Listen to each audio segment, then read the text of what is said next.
welcome to another edition, our 14th edition of a Wineglass Family Piano Hour. And today's theme is classical to contemporary. Oh, my favorite. I'm not overstating that. I am obviously classically trained, and those of you that know me, I've been playing piano since I was 6, so quite a long time. So, as you're joining us today, we're just getting tested and checked out here, making sure the lighting's good. Oh, good. I got my trusty girl in the back here. Here's Kim. You want to say hi? Hello. As we're settling in. Look, I dressed for you today. See, I had to dress the part. Even though it's hot here in Los Angeles, I don't want these ties to go to waste. Oh, thank you. Look at this. This is perfect. Yeah. So yeah, this is my formal event now. And even Kim's dressed up as well, and we're all set. We'll see if that chat's working too. So we'll make sure we can connect to all of you out there. Happy Sunday. And I am excited because I want to go through some of my favorite classical pieces that I've kept in my repertoire over the years, and maybe looking at some of the greatest composers of all time. And I want to go back to Bach, Mozart, and Beethoven. That's what I'm talking about. So those three, of course, are household names because they are pretty much credited for being the three of the greatest, if not the greatest, composers of all time. And there's a reason for that. So Bach goes back to the Baroque period, and we're talking about the period where this is before the pianoforte, and there were harpsichords, and there were so many rules with music, and Bach was definitely one of the trailblazers, if you will, of creating some of the language, some of the rules, and he wrote so much music. And I remember starting just with this kind of music, his two-part inventions. I can't remember them all. It'd take some practice, but these guys.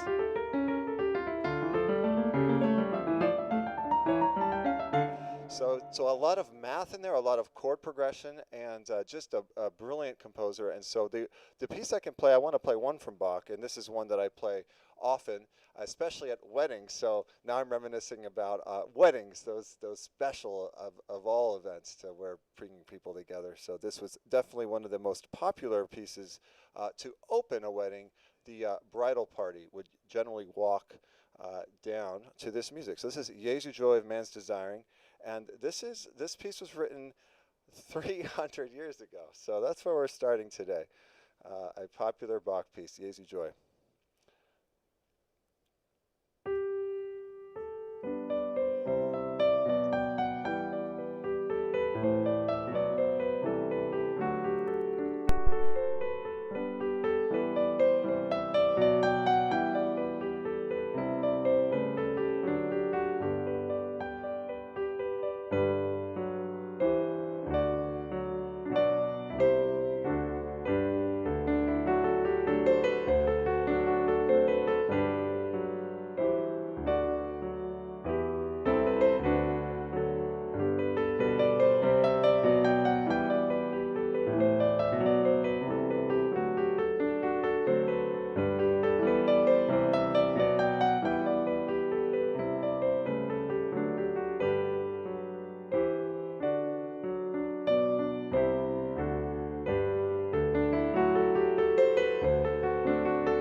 Oh no.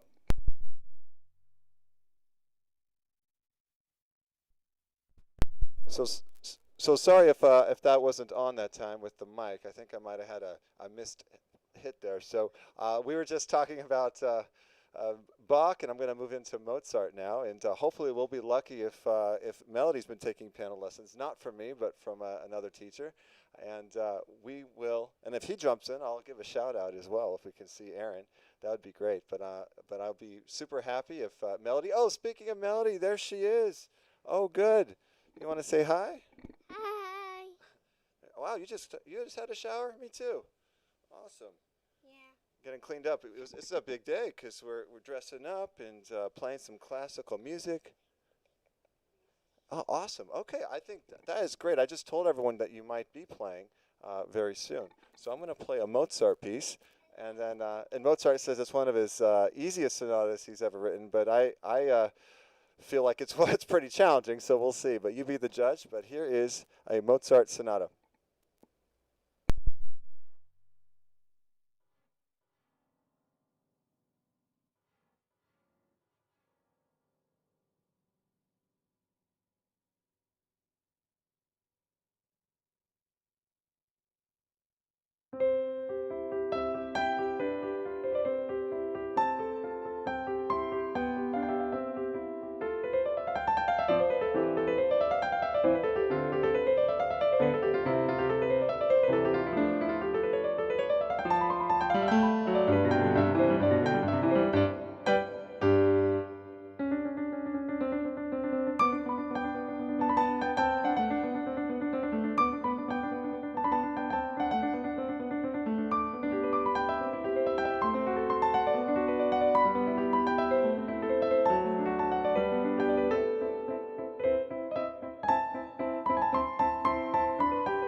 All right, a little Mozart.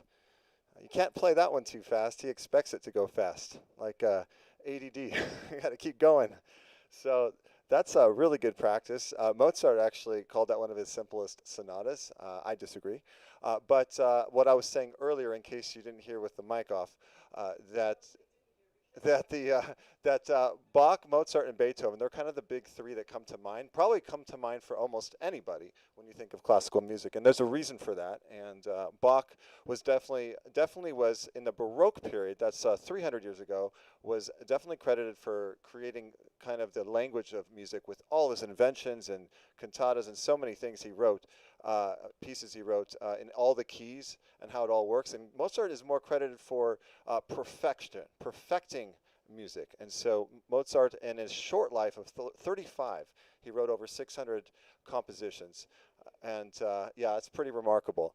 But then that moves me into Beethoven, because where do you go after Mozart? If music is perfect, because we don't throw around that term loosely. There's only so much perfection in the world, and in music there is perfect. Like there's a perfect octave, which is not major or minor. It's perfect. So as far as perfection goes, where do you go after that? How do you evolve? Well, Beethoven comes in, and there's more emotion, and there's pain. I mean, Beethoven's going to be going deaf in his 20s. So as he's losing pain, as he's experiencing pain, he's breaking rules. So there's rules to be made, and then they're made to be broken. So there's where Beethoven comes in. So he's writing the Pathetic Sonata like this.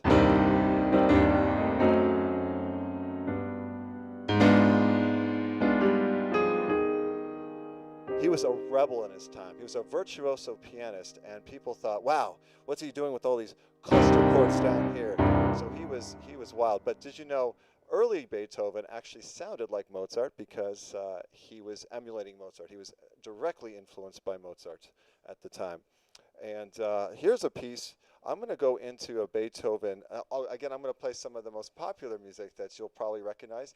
And maybe, perhaps, you had piano lessons as well. And do you want to chime in and let me know if you remember playing any of these pieces? This is, of course, the infamous Furlis by Beethoven. And it turns out that this piece, we're not sure when it was written, because it was only discovered 40 years after his death. So Beethoven, of course, wrote a ton of music as well, and this song was found much later. And here it is, and almost every student of piano has played this at one point or another. Here is Furlis.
Ah, welcoming some friends now on YouTube and Facebook. Hi, Kath on YouTube, and Carlos over there and watching from Chile. I am honored. Thank you for saying hi.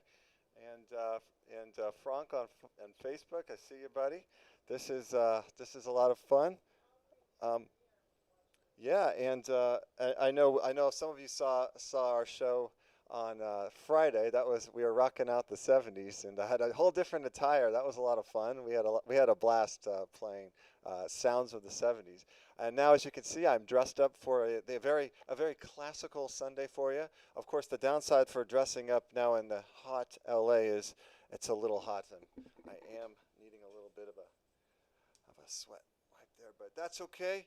We're doing it for the fun and for you. I'm dressing up, dressing the part, because I actually do miss getting in my suit and tie and going down to the Bel Air or or any gig really, a wedding or a party, and always I have a ton of suits that are not being worn right now. So this is it.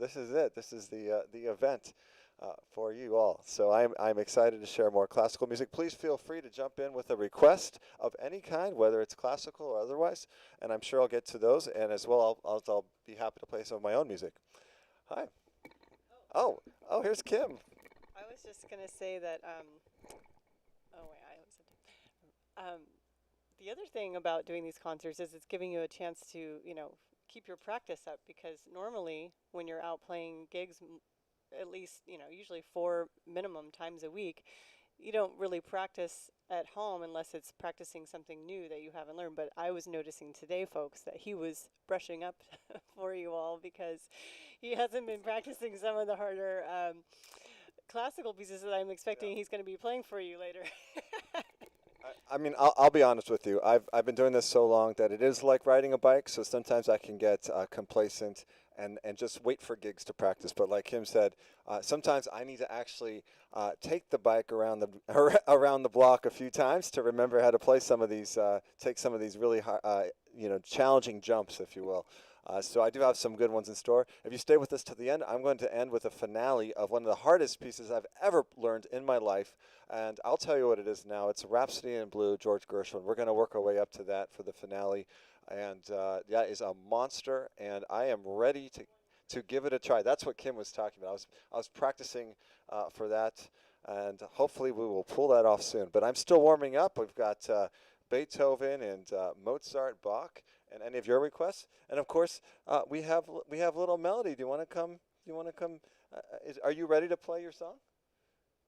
Not yet. She's thinking about it. She's going to share a song with you as well. So let me see what is coming up. Well, I do like. I'm going to stick with Beethoven because that is, I mean, Beethoven really. I mean, if you think about Beethoven, he kind of he lived through both the classical era and the Romantic era. In fact, he's probably responsible for that transition himself of moving from breaking the classical rules and moving into more expression. And that is my favorite time period is the Romantic period, which is basically the first part of the 19th century, and actually mostly arguably the entire 19th century was a romantic period up before the 20th century. And so all the composers that lived then, the Chopins, I hate when people say people's names plural, but I'm doing it right now. The Chopins, the Schumanns, the Mendelssohns, and the Liszts, they all are actually my favorite composers, but they all would not exist if it wasn't for the Bachs, the Mozarts, and Beethovens. Okay, I'm giving myself a chuckle right now. With that said, let's play a little more Beethoven. This is his second movement of the Pathetique Sonata.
All right, a little Beethoven, feeling warmed up.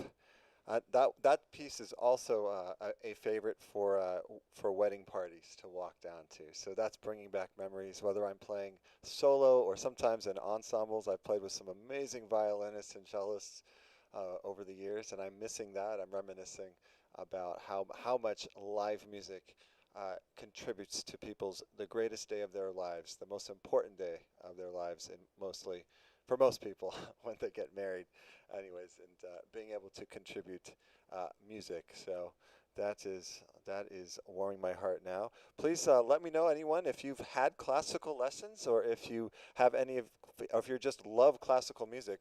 I want to remind people too to listen to classical music. I mean, we all love music, but sometimes just letting your mind go, not having a lyric or not having a beat, so to speak, always in our heads or some kind of, or needing to dance. I mean, that's all important also, but sometimes just slowing down and using classical music to breathe through and to be present and to feel too. I mean, we're holding so much and so much pain and often, and it's a good way to release, to tap into our own emotions and allow ourselves to feel. And Beethoven does just that in the Romantic period for sure. And I'm going to play you some of my most favorite songs as well coming up. I'm going to move right into Chopin because Chopin is my all-time favorite. I've played a lot of Chopin because Chopin wrote primarily for the piano. That's actually all he wrote for. He wrote a few piano concertos, but anything else he wrote for other instruments included the piano. So he was a virtuoso in his own way. And I'm going to play one piece that is super powerful because this piece is actually responsible for some Holocaust survivors who were able to escape and save their lives by playing this piece twice. It happened, and if you remember the movie The Pianist, that was depicted so perfectly. I actually didn't realize that this was actually really happened this way in the movie anyway. Showed how the Holocaust survivor had lived just because he could play this piece and bring so much emotion. Hi, Melody, you're joining us now. Do you want to hear a Chopin piece that I want to play, or would you like to play something first? Something first. Okay, we're gonna put a hold on Chopin because Melody's ready to play something. Do you want to tell people what you're gonna play? Peekaboo lady. Peekaboo Lady. What? Do you want me to get the music, or did you memorize it? We can put it up just in case. Is it right there? Just gonna play Peekaboo Lady. There it is. All right, ladies and gentlemen, if you're with us. Oh, you want to sit on my lap? Oh, okay. All right. Do you want to stand maybe? Because you like to stand sometimes. Okay. You get comfortable.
Wow.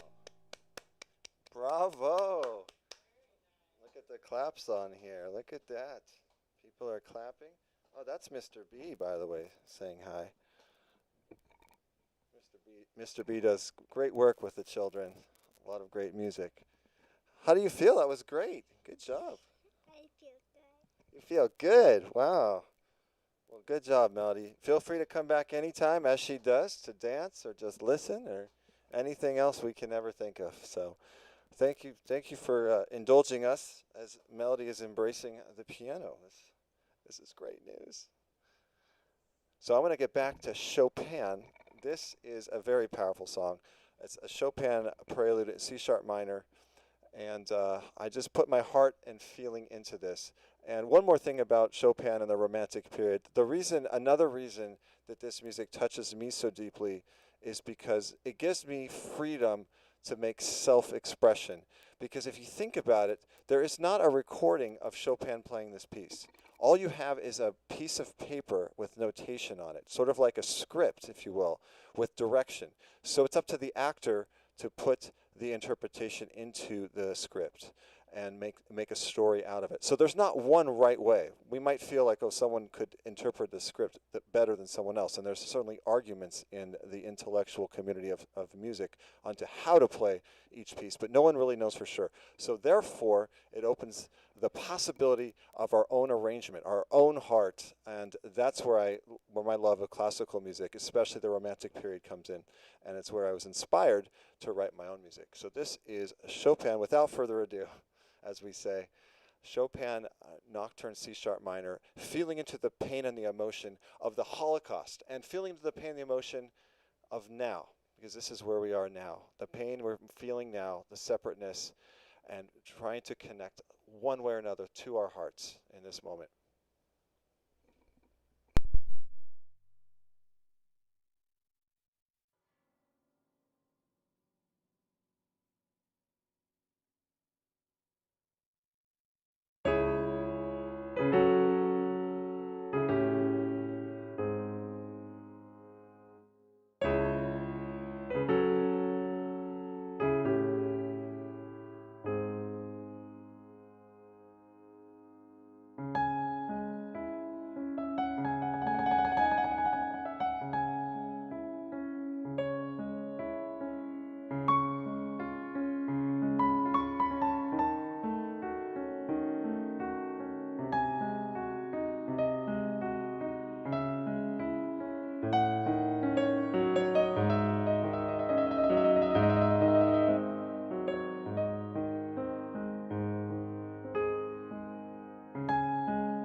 Taking a big exhale from that.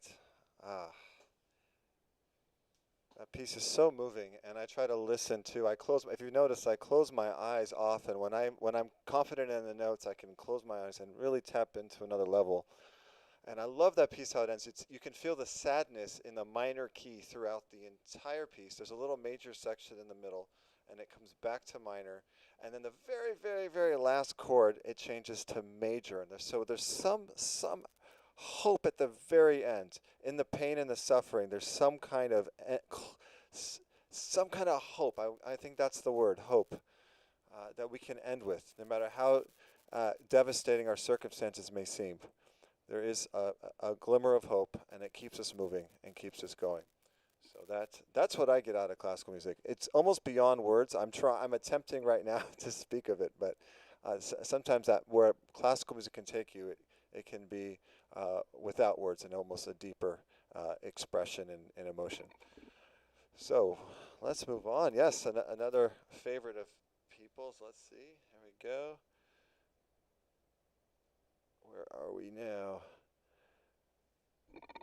A lot of people were clapping for Melody. I was looking at those comments over on YouTube. Thank you. Thank you, Carlos.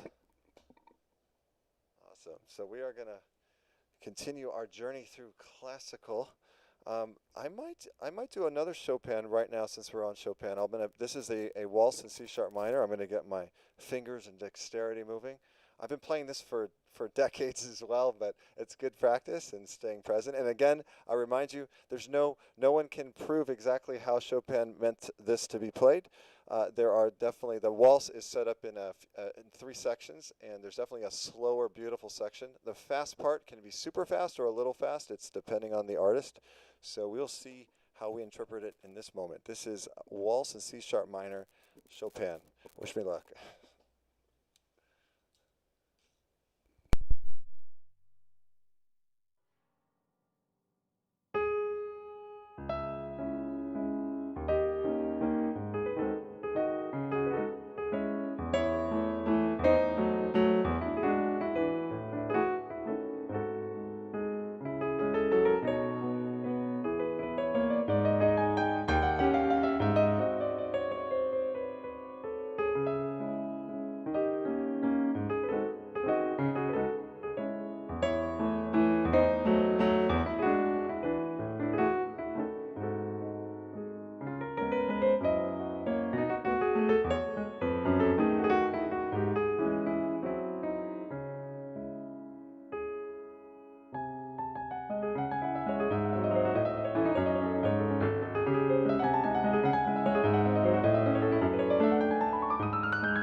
right.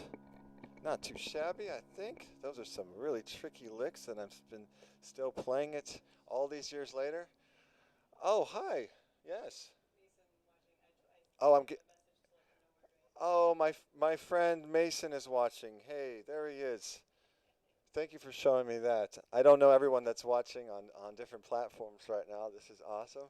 But we are, yeah, I know Mason's a huge classical fan, and it's been a joy to play classical for him as well as all kinds of music. But we go way back to the Westfield Topanga Mall days. He used to come out and see every single one of my live performances, and so now he can perhaps see all my live performances from home. So as well as you can too. So. Yeah, this is you don't actually have to go anywhere. Some people, you know what? I had fans that made a trip all the time. It takes a lot of extra time to get in the car and drive and park and get out and spend some money if you have to. And now you can just turn it on. So we appreciate your connection and our connection together with music, and we also appreciate any of our virtual tip jar options are there. It's not expected, but always deeply appreciated. And also, I'd love to take your request as well. We are aiming for classical, but it can be anything you like.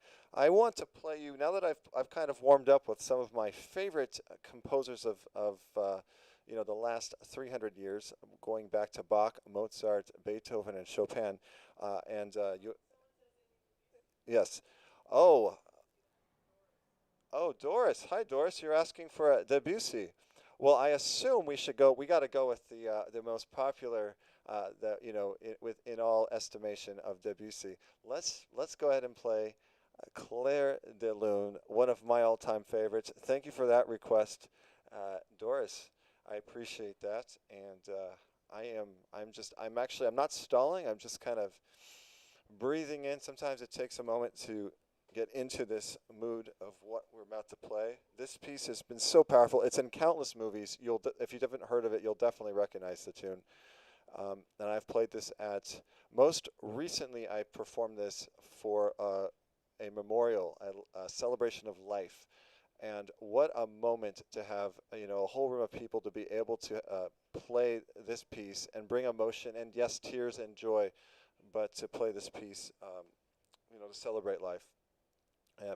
Was their favorite song that I played for them. And without further ado, here is Claire de Lune, and you'll notice for those aficionados, Claire de Lune is written in a meter. It's an odd meter of 9/8.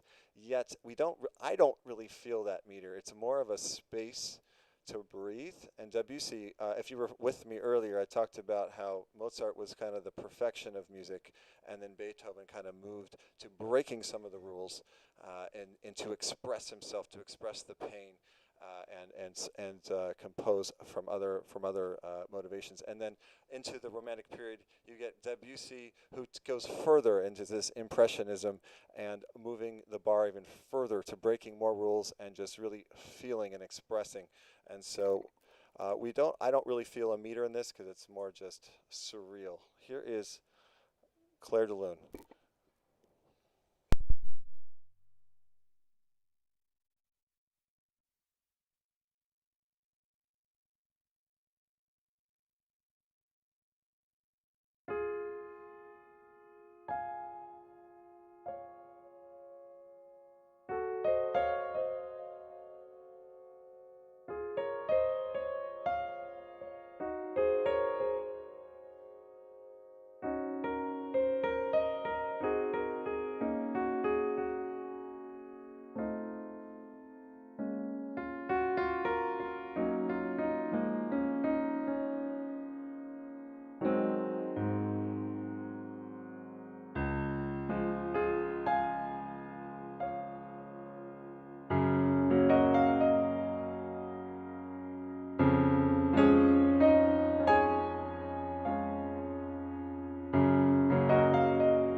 Ah, Claire de Lune. Thank you for that request, Doris. That was that's means a lot to me too. That I was able to learn these pieces, keep them in my fingers, and be able to take requests of them. So it's a blessing for me as well.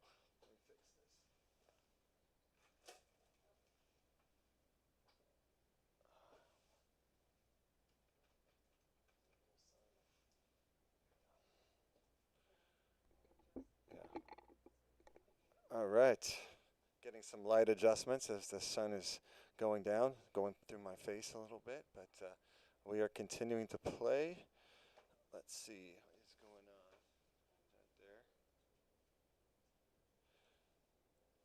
That there? Yes. So I wanted to now that we've really warmed up with all of my favorite composers, and if you missed some of that, you can always go back and hear. I just played through. Yeah, there's always replay. You can always go back, but I just played through right in order: Bach, Mozart, Beethoven, Chopin, and Debussy. And now what I want to do is I want to switch gears and play you something I wrote, and specifically something I wrote in my college days when I was at Santa Barbara. A quick story. I never knew where my compositions fit in at that school because they were very into atonal music. And atonal music, really, if you take the next step after breaking some rules as in the classical era, as Beethoven did, and then even more rules with Debussy, eventually you get to the 20th century and you get Bartok and Stravinsky, who start to break even more rules until eventually you've got nothing left but just math and somewhat some arguably would say noise, like a 12-tone row. Something like that was very prominent in 20th century music. I digress. What I want to tell you that at college, that's what we were studying. We are studying 20th century music, and that's what we were encouraged to write in. And I was a composition major, and so I didn't like that. I was more romantic style. That was my vibe. And when my composition teacher asked me, "Well, who would you rather be like, Stravinsky or Elton John?" I said, and I know he meant that insultingly, and I thought about it, and I said, well, between those two, I'd say Elton John. And from there, he did not like me at all, and I think he flunked my composition portfolio. I somehow still graduated. In any case, I did do double the work, but this was the kind of music I was inspired to write at the time. I would take from the best that I heard from all the periods of music, and this one is I called this Angel. And I remember a class where I learned about all the six groups of music. Essentially, they taught us was way long ago was medieval period. That's like before the 14th century, and then you have the Renaissance. And I think I was really interested in the Renaissance. There aren't any famous composers out of that time, except a few. But one guy in particular, Joaquin Perez, was writing some of the most beautiful music for the first ever, where thirds and sixths all of a sudden were considered harmony, and they're sounding harmonious to us. But before, in the medieval period, they were off limits and dissonance. So, anyways, this is some of the first amazing choral music, and the cadences that were written were so beautiful, first ever. And so I wrote a song that was inspired from that period, and then also inspired through pop music. So I'll just kind of take you a little bit into my brain, but without further ado, as I say. Here is Angel, my composition back in 1999, I believe.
Hope you enjoyed that composition.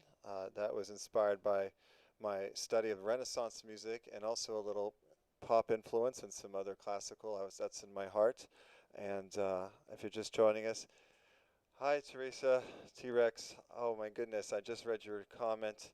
Your grandma just passed away at 97 last night. So yes, this is a moment. This is a moment. I'm sending love and my condolences.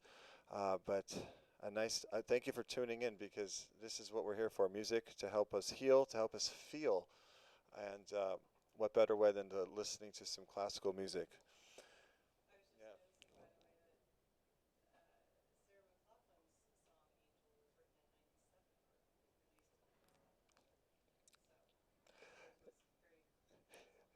Yeah. Yeah, Kim just said that Sarah McLachlan's song "Angel" was written or released in '97. Actually, that could have been closer to '97, My Angel, so it could have been at '98. I actually couldn't remember. I didn't have it written down, but it was in that time period. Um, but again, yeah, I loved sharing my classical roots. Before I was a rock and roll man, I was a classical man. So this is it's. Thank you for tuning in, listening. If you have a classical request or any request, let me know. I'm going to jump in and we're yeah. Okay.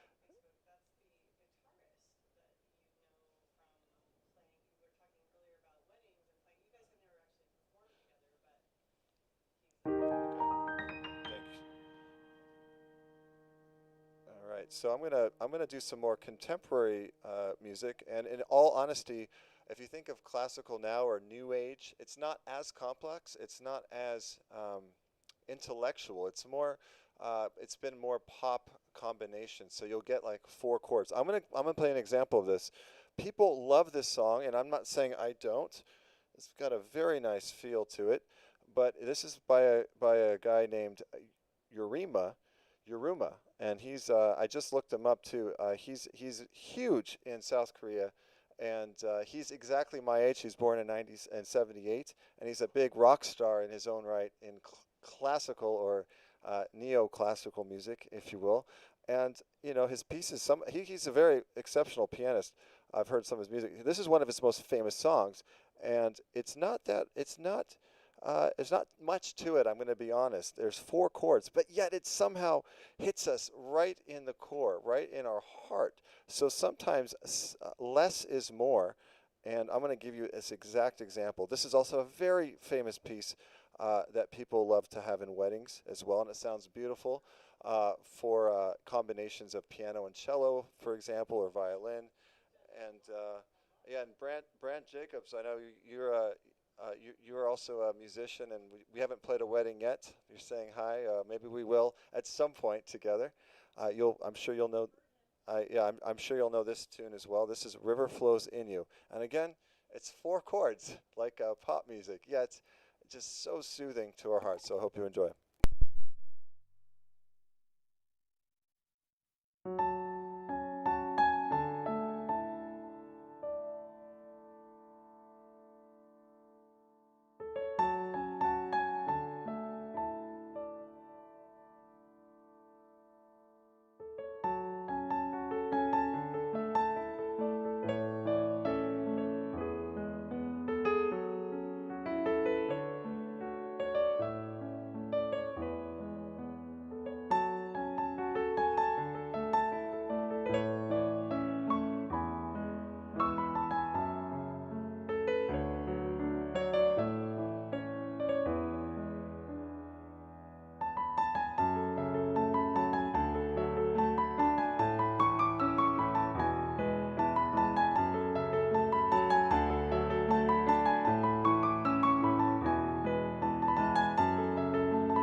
As the river flows in you, Yuruma.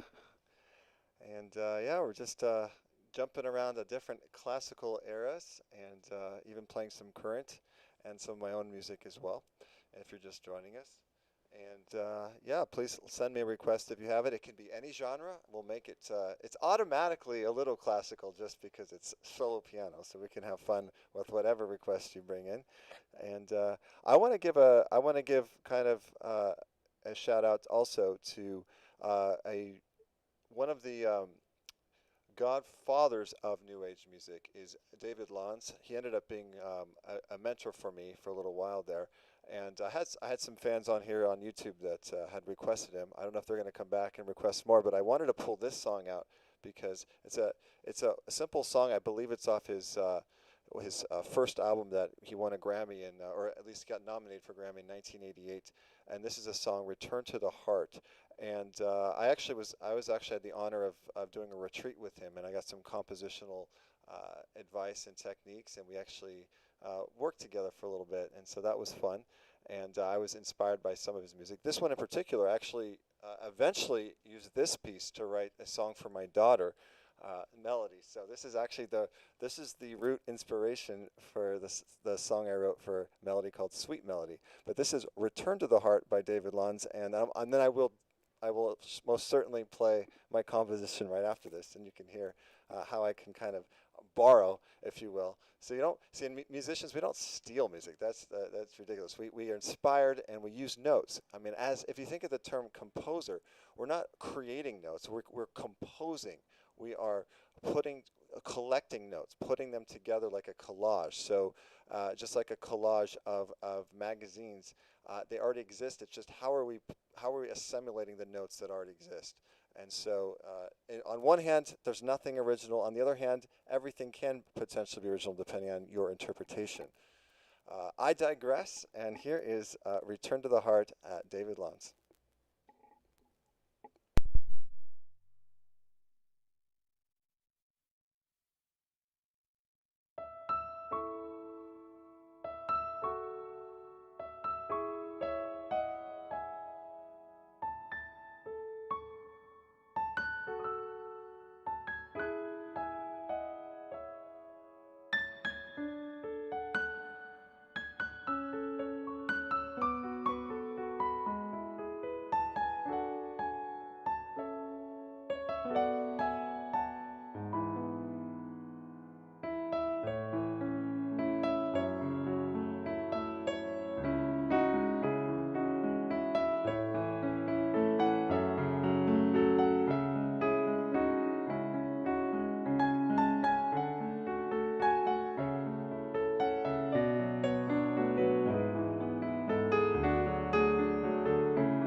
right, that's Return to the Heart, David Lons, from 1988, I believe. And I was inspired by that song to write a song for my daughter, a sweet melody. So I'm kind of giving my secrets away. Some of you watching today, if you know some of my music, there's sometimes, almost often, my classical pieces, I borrow an idea or a motif from one of the greatest composers, depending on what song I was learning. So whether I'm sure I've borrowed from all of them: Chopin, Beethoven, Schumann, Schubert. But this one I borrowed from David Lons. The idea, the texture, the rhythm. You'll hear. And oh, here's Kim. Yes. Well, I'm just coming to say that I was trying to get Melanie to come join us for her song, and she heard you talk. She's yelling from her bedroom. She heard you talking, but she is very immersed in Legos right now. Oh. So, Oh, you know, no. some days we can't get her to get off of her car and, driving around behind you, but today's a Lego day, so. That's okay. The show will go on. I am going to play Sweet Melody for Melody, and I know she can hear me in her room, and she may or may not come out by the end. But I want to play this song because so then you can hear uh, how how the compositional brain works a little bit. Now, I actually the story. I'll tell you the story of this song. So Kim was pregnant, and we were. This is the song I wrote right when she was born, and right before she was born, I had the opportunity to record this song on my album, Choose Love, and this is the Choose Love album and cover. And I was a collection of a lot of my own compositions, all my compositions that I wrote for some inspiration of love. And I said, I have to get a song written by our daughter Melody, who's going to be born soon. And so, no pressure, but her name is Melody, and this has to be a sweet melody. So it came to me like, I believe 4 days before I recorded it. The tune came to me in my head, probably from this, inspired by this piece by David Lons, and then some words as well. So I'm going to sing it for you too. There's a little bit of words from the beginning and the end. So here we go. Here is Sweet Melody.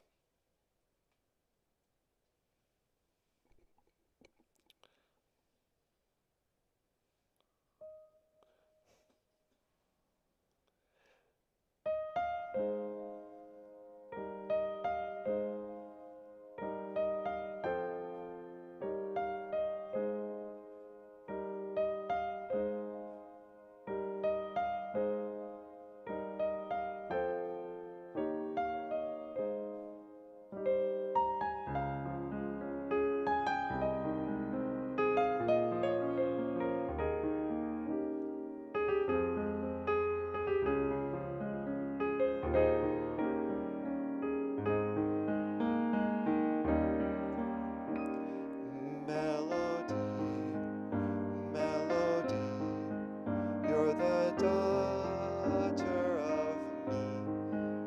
Melody, melody, we can't wait to see. And as you grow, we'll come to know what a miracle you are. Melody, sweet melody, oh how precious can be.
Sweet Melody. And she made a great appearance there at the perfect times. And she's back off to playing her Legos. So there you go. Hey, don't tell her the secret, but I'm writing her a second song for her seventh birthday this year. It's gonna be a different flavor, but don't tell her. Shh. Okay. But that was the song I wrote for her when she was born, so she's due for another one now. So anyway, Sweet Melody. Thank you for listening so far, and people are joining in, coming in and out, and as we do on Facebook and YouTube. Thank you for. I'm feeling the claps. I'm feeling the love. Thanks, Bruce. Thank you, Carlos, and oh, Andres. Thank you on Facebook. Yes, I appreciate that, and Frank's still watching, and thank you all. We're gonna keep the variety of classical going today. Again, if you're just joining us, if you know me, classical is at my heart. It's my core. It's my biggest influence to all my music. No matter how rock and roll we get, I'm always a classical guy. And oh, oh, it was. So we're looking at my set. That's the app where people are sending requests. I am looking there now, and it does look like there are requests coming in. A Puccini song. Okay. We can do Puccini. I appreciate that. Someone named, they're named Kim, so that's, I don't know who that was. I seriously. Okay. So this is a good idea. Well, let's go to this little opera. We are aiming for the most popular songs that you will recognize in case you're not so efficient in classical repertoire. This is a Puccini, O mio bambino, and I love playing this with singers. I played with a bunch of different singers when they sing this. And let's see, looking it up here. It is in my opera section. There it is. This is a beautiful piece as well.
Ah, the classic Puccini opera song, "O mio bambino." And if Samantha, if you're watching, I know we've done this song together. You have an amazing voice, Samantha Kim. Oh, maybe she requested that. I don't know. That was her last name's Kim. Samantha Kim. We did perform this most recently, I think, at a Christmas event. With through the Rotary, the LA5 Rotary. And I know you've watched a lot, so maybe you're not watching now, but I've seen you on a few of these. So that's dedicated to you in case you see this on replay.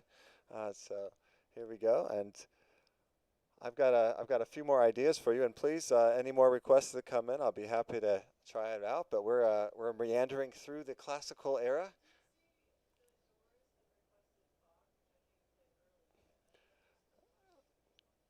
And I am going to play you. I'm going to go back to Mendelssohn. I'm going to go back to the Romantic period. My favorite. I think I should play a little bit more from the Romantic period because, I looked up some of these dates just to double check. But it's amazing how many of these great artists lived exactly at the same time. Basically, like Chopin lived from 1810 to 1849, and Mendelssohn and Schumann very similar birthdays and deaths around 1810 to 1850, that 40-year period, right in the core of the crust of Romantic period. So all these guys some were very good friends, and they definitely inspired each other across Europe. Here is a Mendelssohn piece called. Oh, I see, Samantha, you are watching. Fantastic. So that was for you. Look, it worked out. So I'm gonna play you. I love this piece. I don't know. I don't have much to say about it. It's from Mendelssohn's "Songs Without Words," and I love that. I love that phrase because it really is a song without words, and that's what I called my music before I knew about Mendelssohn. I was like, oh, these are songs without words. So I mean, it makes sense. So here is Mendelssohn. I'm stalling because I'm trying to look this up. Here it is, Venetian Boat Song.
Ah, Venetian boat song. Yes. Oh, who's back? Miss Melody. I need to show everybody something. You need you have a surprise to show everybody? Yes. I'll, I just set it down on the table. Let me just. I wonder what this could be. This is something she might have been working on in her room. Okay. That's okay. I think it's whatever it is, it looks pretty delicate. So let's see if she can actually bring it over here.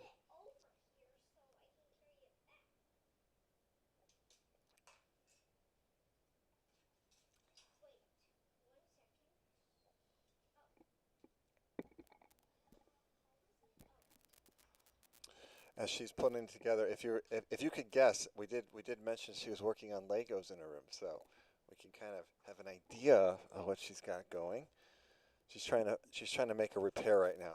So as she is doing that, I'm going to cue up another song here. Yes. Oh, I know a piece I haven't played as often. This is more in the contemporary range, if I can find it. Let's see.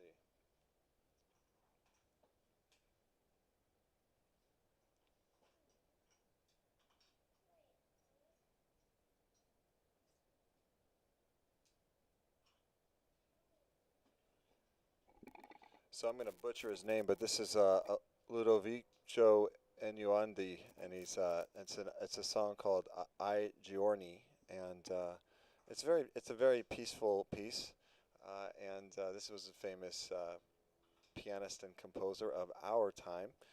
And as soon as, in fact, I'm going to just start playing it now. And Melody, you are welcome to show people at any time, even if I'm in the middle of this song. Does that sound good? Okay, that's good. Okay.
Nice.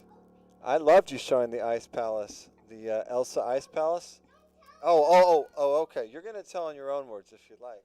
Come on over when you want. I liked that she was showing that while I was playing. What did you guys think? So as you can see that it looks like it's the ice. As you can see it looks like the ice palace, but it is. So, and I show. And did you see how clear and see through? That's because it's made out of ice. Oh, it's made out of ice. Is that real ice? Is it gonna melt? No, Oh, it's just Legos they're see through. they are very special Legos. I don't know if you have kiddos, then you know it's not like in our day. In our day, the Legos weren't this elaborate and detailed. We just had they're all the same. These little blocks, and they had different colors. Wow, but they're all the same, right? Oh my goodness, the Legos these days. It's like getting a complex furniture piece from IKEA. I mean, when I'm these projects with that was not easy. Yeah. You can build furniture. You can exactly. You build actual furniture and slides and stairs and windows and everything that it Doors. yeah everything an Elsa princess needs. Yeah.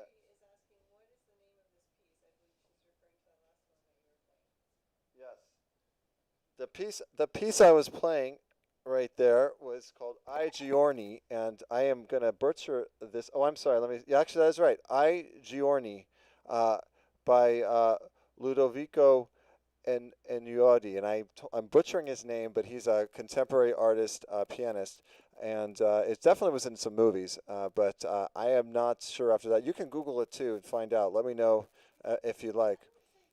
Um,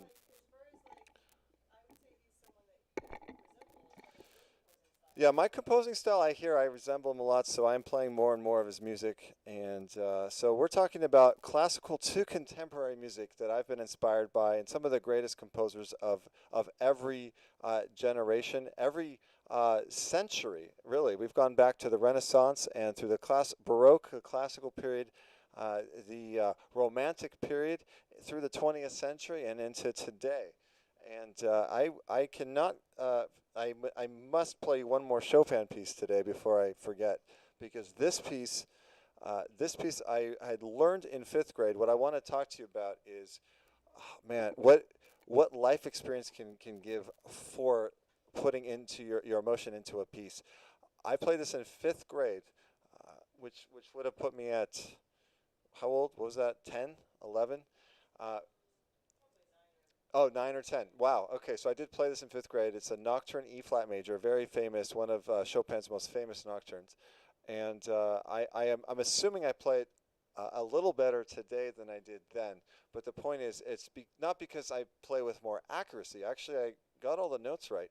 But it's about the feeling you can put into, where you can draw from your heart, from life experience, and that's what it's about. That's the X factor, I think, in performance. When you can draw into your emotion, your pain, and your life experience, you can put that into each note, and that's the beauty of the Romantic period, because there is so much freedom for the expression. There's freedom in the notes, and for example, how loud you want to play, how quickly or how much time you want to take between each phrase, and all those nuances to phrasing every particular note and every line. As opposed to less freedom with the Bachs and the Mozarts, which are very technical. But that's the beauty of the Romantic period. And without further ado, this is my absolute favorite Chopin of all time. Probably, if I had to choose, it's my favorite classical piece of all time. And this is Chopin Nocturne E flat major.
Ah, Chopin.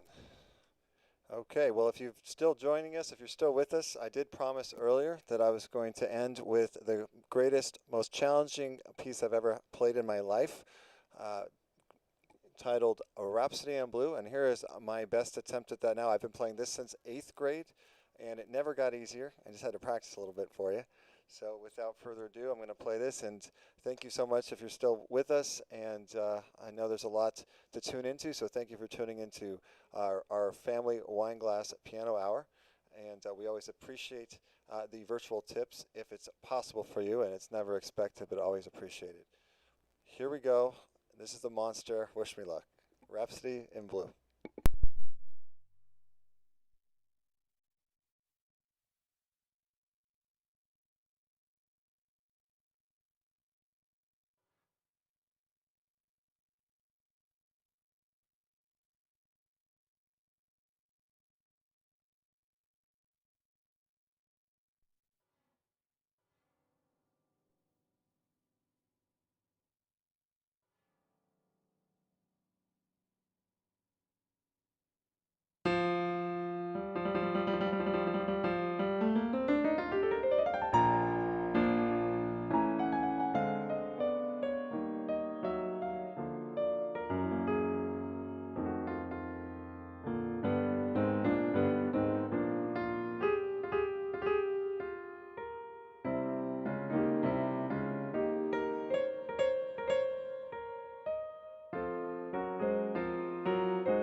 Yes.